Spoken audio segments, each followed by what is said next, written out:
요한복음 5장 37, 38절 두 절 함께 보겠습니다. 또한 나를 보내신 아버지께서 친히 나를 위하여 증언하셨느니라.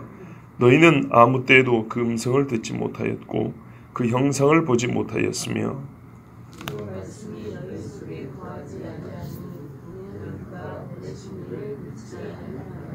아멘.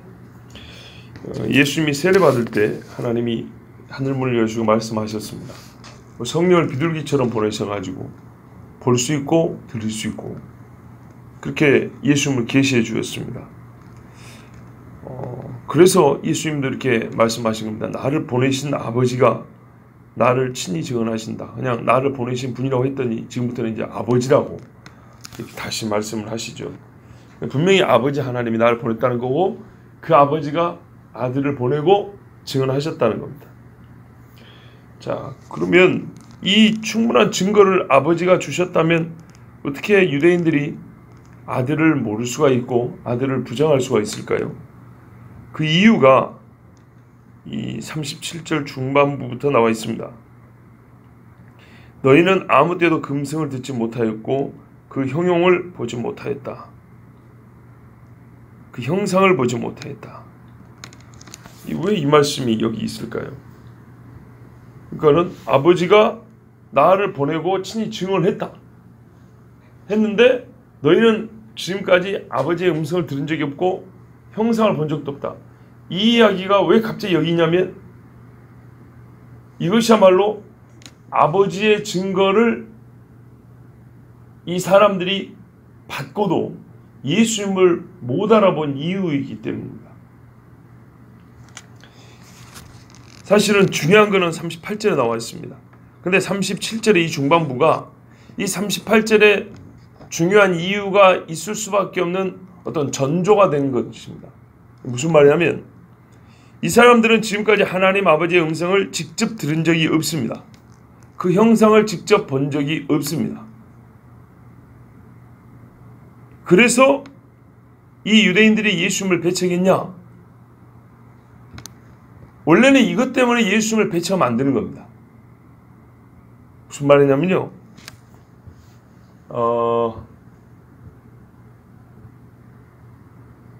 듣지도 보지도 못했다면 지금 예수님이 하신 말씀에 대하여 본인들이 우리가 모를 수도 있다는 것, 우리가 틀릴 수도 있다는 걸 인정해야 된다는 겁니다.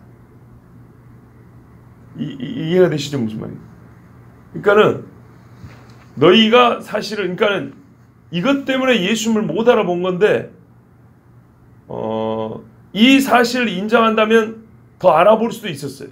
그러니까는 지금까지 하나님의 음성을 직접 들은 적이 없고 그 형상을 직접 못 봤다는 것 때문에 예수님을 모르는 것이 아니고 사실은 그 정도의 경험이 없기 때문에 예수님을 못 알아볼 수도 있지만 그 정도의 경험도 없었기 때문에 자기들이 예수님이 진짜 그리스도가 진짜 왔을 때 우리는 모를 수도 있어. 우리는 그분을 못 알아볼 수도 있어. 옛적의 선지자들도 못 알아보고 돌로 치고 죽였단 말이죠. 그렇다면 우리는 근데 선지자들의 음성은 갖고 있어요. 이건 그런 말이에요. 직접 들은 적이 없다 이 말이에요. 그러나 선지자들의 말은 듣고 있어. 근데 우리 지난 역사를 보니까 후에 뭐라 그러냐면 사람들이 우리가 선조들의 시대에 살았다면 우리 선조들처럼 선지자들을 죽이지는 않았을 텐데 이렇게 말했다고. 그때 예수님이 너희 말이 너희가 그 죽인 자의 후손임을 증거하는도다. 근데 실상 너희는 지금 똑같은 영적인 눈을 갖고 있어서 나를 못 알아보고 나를 죽이려 한다. 이 말씀을 했거든요. 그러니까 이 사람들이 지금 어떤 그 상태냐면 선지자들이 옳았다는 건 알아요. 그리고 자기 선조들이 잘못했다는 것까지는 알아요. 거기까지 알아요? 그러면 선지자들이 말한 내용이 뭐예요? 메시아가 온다는 거 아니에요. 메시아가 온다는 건데 당시 선조들은 선지자가 왔음에도 불구하고 눈에 보이는 선지자조차도 기적을 행하는 선지자조차도 죽였단 말이에요. 못 알아보고 엘리야조차도 죽이려고 했단 말이죠. 그렇다면 우리 선조들이 그랬다면 우리는 그만한 어떤 증거, 그러니까 선지자 없이 지금 산 지가 몇백 년인데요. 그렇다면 우리는 성경의 말씀을 통해서 선지자들과 함께했던 우리 선조들의 이 모든 지난 역사를 통해 볼 때 우리는 그만한 경험도 없는 사람. 예언은 분명한데 우리는 그만한 경험도 없어요. 그렇다면 진짜 메시아가 왔을 때는 우리는 선지자들도 못 알아봤던 우리 선조들처럼 메시아를 못 알아볼 수 있어요. 그렇기 때문에 지금 이 나타난 예수님의 증거와 예수님의 말씀을 듣고는 우리는 우리가 부족하다는 것을 인정하고 이분이 진짜 메시아일 수도 있다라는 그런 가능성을 생각하고 겸손히 들어야 되는데, 자기들이 무슨 말하면 무지한 상태라는 것을 못 그려야 된다. 우리가 이만큼 무지한 속에 있다. 메시아를 못 알아볼 수도 있는 그만큼의 훈련도 교육도 증거도 뭔가 이 참으로 부족한 상태라는 것을 인정을 해야 되는데 그 인정을 안 한다는 거예요. 예수 말해요. 너희는 하나님을 직접 본 적도 없어. 하나님의 말씀을 직접 들은 적도 없어. 그렇다면 너희가 무언가를 판단할 때 가지고 있는 너희 자신이 갖고 있는 판단 증거라든지 판단력이라는 것은 얼마나 정확한 수준이고 얼마나 틀릴 가능성이 크다는 것을 스스로 알 수 있지 아니하냐. 그걸 인정하면 예수님을 오히려 믿을 수 있는데, 그 상태에 대한 인정이 없어버리면 바로 그 무지 때문에 예수님을 못 알아보는 거예요. 이해가 되시죠? 그러니까는 내가 뭘 몰라요. 모르니까 못 알아보지, 당연하지. 그런데 내가 모른다는 것을 깨달으면 오히려 알아볼 수 있는 거예요. 예, 여전히 잘 모르지만 잘 모르는데 내가 왜 몰라? 이러면은 진짜 못 알아보고요. 내가 진짜 몰라요. 그래서 나는 잘 몰라요. 내가 틀릴 수 있어요. 이러면 예수님이 오히려 보인다는 거예요. 그런데 이 사람들은 그런 거예요. 하나님을 본 적도 없고 들은 적도 없는 주제에 하나님이 보낸 자를 자기들이 보낸다는 것까지는 아는데 그 보낸 자가 참인지 거짓인지는 하나님을 본 적도 없고 들은 적도 없는 그 주제에 하나님이 보낸 자를 자기들이 진짜인지 가짜인지 판단을 해보겠다는 거예요. 얼마나 웃기냐 말이죠. 선지자도 못 알아본 사람들이. 예수님이 그 이야기야. 그런데 이 사람들은요, 선지자들을 통해 주신 말씀조차도 그 속에 거하지 못하게 했어요. 이게 이제 진짜 문제. 그 하나님의 음성을 직접 듣는다거나 형상을 본다는 것은 모세도 경험하지 못한 그 정도로 일이기 때문에 참으로 이런 경험을 가지고 내가 그리스도를 판단하겠다는 경우는 감히 생각하기조차 어려워요. 근데 하나님이요, 누구라도, 그러면은 우리 한편 그럴 수 있잖아요. 그렇다면 이런 것 때문에 못 알아본다면 하나님 진짜 누가 예수님 알아보겠습니까? 이건 우리를 겸손하게 하신 것이고, 그러나 하나님은 우리로 하여금 예수님을 알아보게 하시죠. 바로 그게 38절이에요. 뭐냐면 그 말씀, 하나님의 우리 말에 생략된 게 있어요. 또가 있어요. 또 약간 다른 의미에서 말하자면 이제 이 앞에 거 말고, 그리고 너희에게는 하나님 그분의 말씀이 거하지도 아니하여 그래서 나를 못 알아본다, 나를 믿지 못한다 그랬어요. 자, 여기서 말씀이 뭘까요?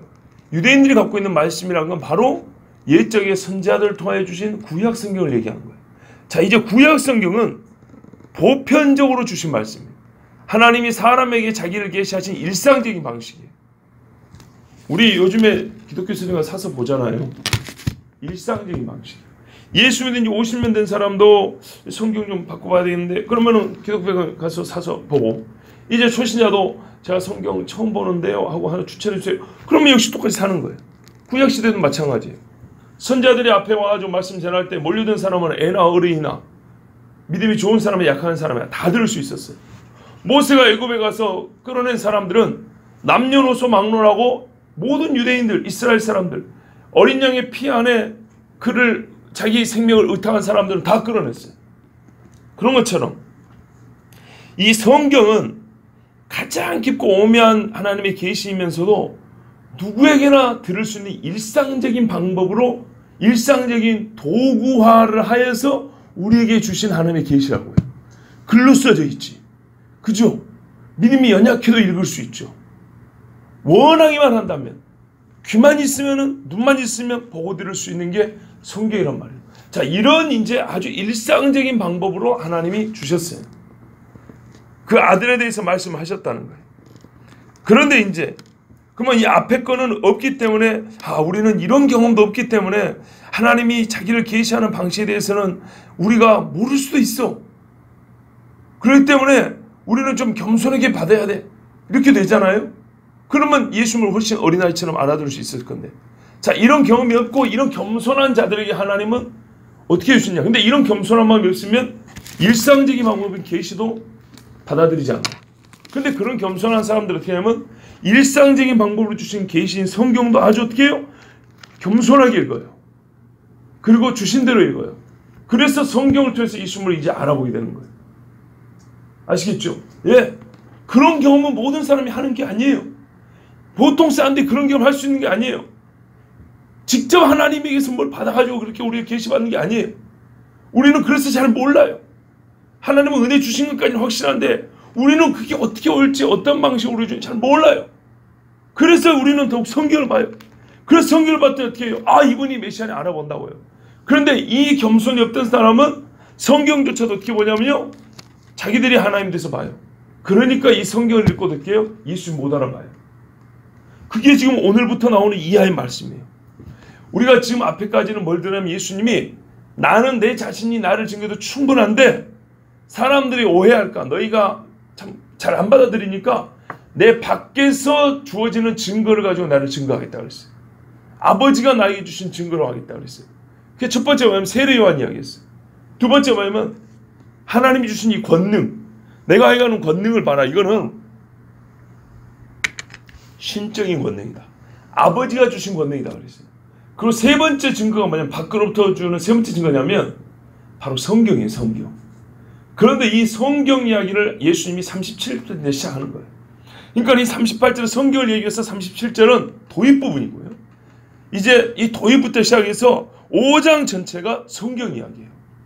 무슨 말이냐면 우리는 어떤 신비한 체험이 아니고서도 성경을 가지고 구약성을 제가 그토록 말했던, 거짓말이 아니에요. 예수님 본인이 그래요.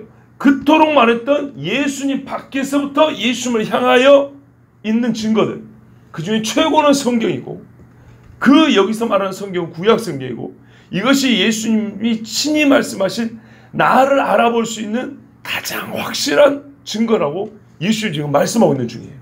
우리가 이제 이 세 번째 증거인 성경을 예수님이 자기에 대한 증거로 말씀하신 도입 부분을 우리가 37절부터 보고 있는 거예요. 그래서 이와 같기 때문에 38절부터 나오는 이 말씀 증거가 모든 사람에게 주신 보편적이면서도 가장 강력한 예수님을 알아볼 수 있는 그 계시를 알아볼 수 있는 증거라고 말해요. 자, 그런데요, 이 말씀이 어쨌다고요? 이 사람들 속에 거하지 아니하였다 그랬어요. 여러분, 말씀은요 이렇게 스쳐 지나가는 게 아니고요, 잠시 머물러 가는 게 아니고요, 들어오면 안 나가는 겁니다. 잠언에 뭐라 하는지 아십니까? 너희가 많은 금이나 보화보다 지혜를 택할 것이라고 했어요. 그리고 지혜는 한 번 얻으면 다시 팔지 않는 거라고 그랬어요. 예수님을 한 번 얻으면 예수님을 세상에 다시 파는 게 아니에요. 예수님에 대한 이야기를 들었으면 이거는 다시 끄집어내는 게 아니에요. 그러니까는 전도하기 위해서 끄집어내는 이런 게 아니고 다른 것과 맞바꾸는 게 아니에요. 근데 이 사람들은 이 귀한 말씀을 받아들여야 되는데 받지 않냐고 전부 다 흘려보내버렸어요. 속에 거하지 아니하니, 속에 들인 적도 없고 들어왔다 하더라도 계속 거하게 해야 되는데 다시 흘려보내버리고 이래서 도대체가 예수님을 알아볼 수 있는 하나님 말씀의 증거가 없어요. 성경을 많이 읽었어요. 율법주의자들이 아주 엄격한 사람은 13살이면 모세오경을 암송한다고 그랬어요. 보통 12살, 3살 되면 어른 취급해준다고 그랬죠, 유대인들. 그 정도까지 모세오경을 암송을 해요. 그래서 성경을 모른단 말은 다 거짓말이에요. 암송까지는 못해도 이 말씀이 성경에 있다는 것까지는 다 알아요. 우리가 유대인처럼 그렇게 안 하는데도 딱 들으면은 어감상 벌써 이거는 성경이 딱 나오잖아요.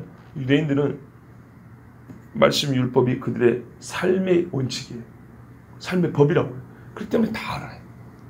그런데 예수님을 모른다는 얘기는 속에 들어온 적이 없는 거예요. 그들의 생각을 좌지우지한 적이 없고 인생의 소망을 결정하는데 이 말씀이 그 결정적 근거가 된 적이 없는 거예요. 소망이 곧 예수님인데 예수님을 기다리는데 이 말씀은 아무짝에 쓸모가 없었던 거예요. 그걸 어떻게 알 수 있냐? 예수님 말씀이 가르쳐주죠. 이는 그가 보내신 이를 믿지 아니함이라. 만약에 있었으면 믿었다는 거예요. 예. 그러니까는 이 앞에 있는 음성을 듣지 못하고 형상을 보지 못한 거는 말 그대로 누구도 이거는 경험한 적이 없어요. 누구도 불가능해요.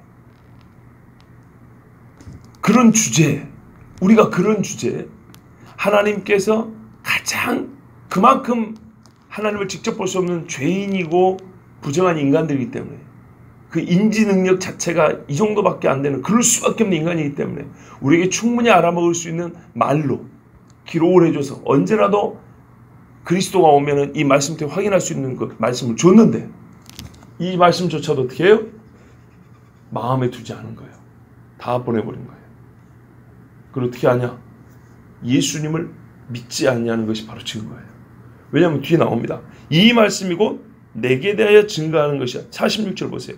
모세를 믿었더라면 또 나를 믿었으니 이는 그가 내게 대하여 기록하였습니다.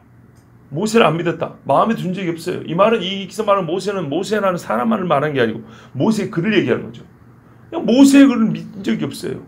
모세의 글을 가지고 사람들을 막 잡아 족치기는 했어. 막 명하지도 않는 그 조항을 수백 가지 수천 가지 만들어가지고 그러긴 했지만 그 말씀을 진짜로 믿음으로, 세상 사람이 흔히 하는 신조로 삼지도 않았고 신령으로 삼지도 않았어요.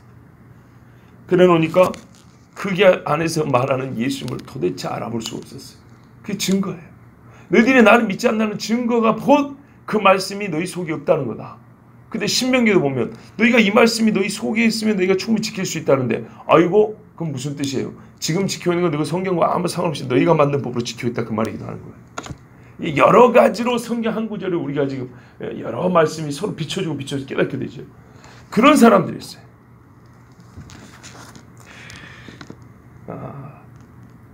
이들이 예수를 믿지 않는다는 것이 말씀이 곧 그들의 속에 거하지 아니한다는 증거입니다. 왜냐하면 그 말씀이 이 예수님을 주제로 담고 있기 때문이고 이 예수님을 이렇게 가르쳐 지시하고 있기 때문입니다. 동시에 하나님이 보내신 자를 믿지 않기 때문에 그들 속에는 말씀이 거하지 않기도 합니다. 이건 약간 순환적입니다. 봐보세요. 제자들이 예수님을 믿고 나니까 말씀이 거꾸로 보였죠. 그런 경우도 있습니다.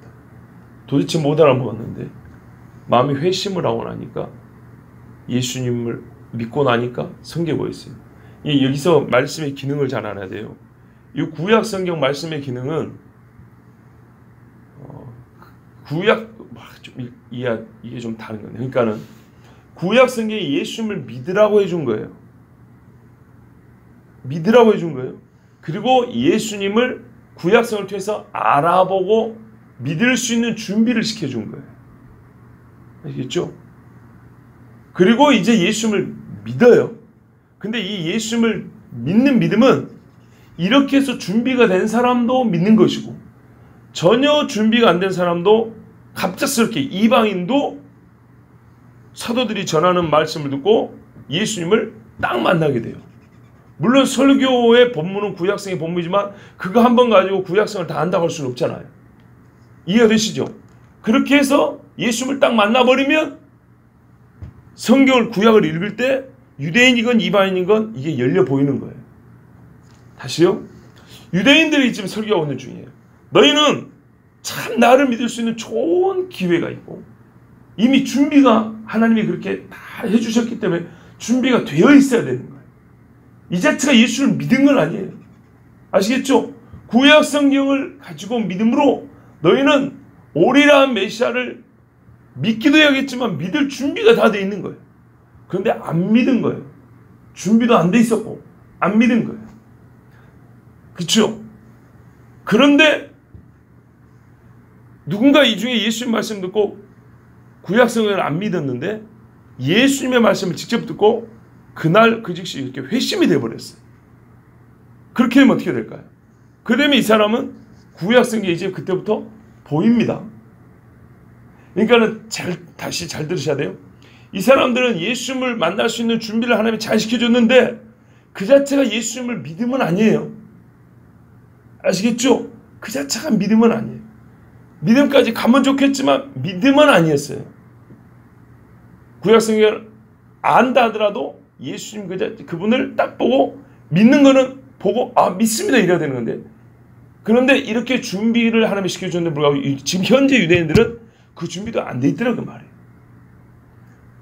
근데 이제 누군가 이방이든 이렇게 준비 안 된 사람들 간에 예수님의 지금 이 말씀이라고 듣고 깨닫고 믿어버렸어요. 그러면 어떻게 되냐면 그 사람에게는 어떻게 돼요? 이 말을 뒤집어 보면은 예수님을 믿음으로 오히려 예수님을 가리키고 있는 구약성경이 거꾸로 열리는 거예요. 쉽게 말하면 우리 같은 이야기를 우리를 생각해 보면 됩니다. 그러기도 한다 그런 말입니다. 자, 이처럼 하나님의 말씀을 믿는 것과 그리스도를 믿는 것은 한 몸으로 연합되어 있습니다. 요게 중요해서 지금 이 말씀 드리는 겁니다.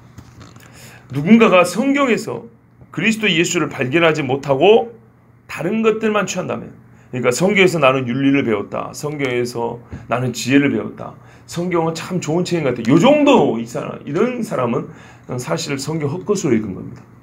그런 얘기는 다른 책에도 있어요. 성경을 아무리 읽어도 예수님을 발견하지 못하면 세상에 그렇게 헛짓을 하는 사람이 없어요. 반대로 말하면 예수를 믿는다면서 나는 성경의 이 사건을 못 믿겠어, 성경 이거는 못 믿겠어, 이런 사람은 자기가 그리스도를 만들어 믿는 우상숭배자입니다. 그렇죠? 성경이 말하지 않는 예수를 믿는 거예요. 이게 참 조심해야 됩니다. 우리가 어느 한쪽으로 좀 치우치는 경우가 있습니다.